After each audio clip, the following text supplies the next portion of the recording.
My father called us together and said, "You'll marry Mr. Harun, he'll fix our family's reputation." I froze, heart hollowing out. My mother twisted her sleeves, silent. Nura, only 16, lingered in the doorway. Why? Died and still. That night, my mother slipped her old prayer beads into my palm and whispered, "You must listen."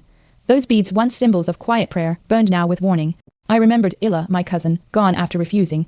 Her name was never spoken again. I nodded outwardly, but inside I shattered. Nura didn't sleep that night, neither did I. Nura whispered, "Don't leave me, I'm scared." Her voice trembled, like a paper cracking under too much weight. I realized then, this wasn't just my battle, it was ours. I tucked the beads beneath my pillow, their thread rough and strong between my fingers. That morning, I began saving bakery tips behind the radiator.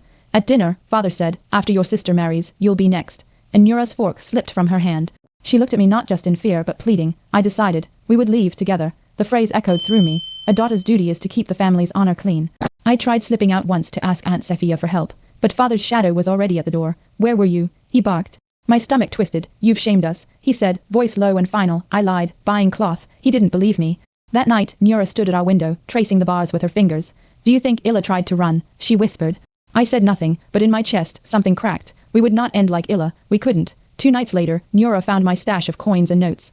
"Are you serious?" she asked, breath caught between hope and fear. I nodded. "We need 3 more nights. I'll speak to Miriam at the bakery. She might know someone." Her eyes watered.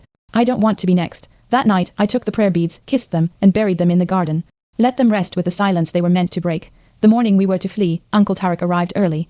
"Your dress fitting is today," he said, smirking. I knew it wasn't just clothes, it was shackles. Nura trembled behind me. "I don't want to go," she whispered. "You don't have to," I said, stepping in front of her, but Uncle had seen the bag packed under the table. His eyes darkened. "You've shamed us," he hissed, louder this time. I didn't flinch. "I've saved us." He lunged for me. I pushed Nura toward the back exit. "Run," I shouted. He grabbed my wrist, but I twisted free, slamming the front door open with my shoulder. Neighbors turned. One woman screamed, "They're trying to take us." I shouted. Miriam appeared from across the road.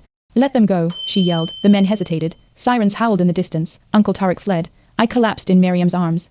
In court with Miriam and 2 other neighbors as witnesses, we were granted a protection order. Father never showed.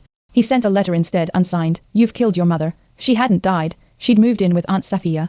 The beads were gone, but I no longer needed them. We had found something louder than prayers, truth. We changed our names, started school again. Nura sings now when she washes dishes.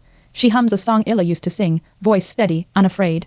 Sometimes, I still flinch at footsteps, but then I see Nura smiling free and I remember. We chose life. We chose each other. We broke the silence, and that, more than anything, is our honor.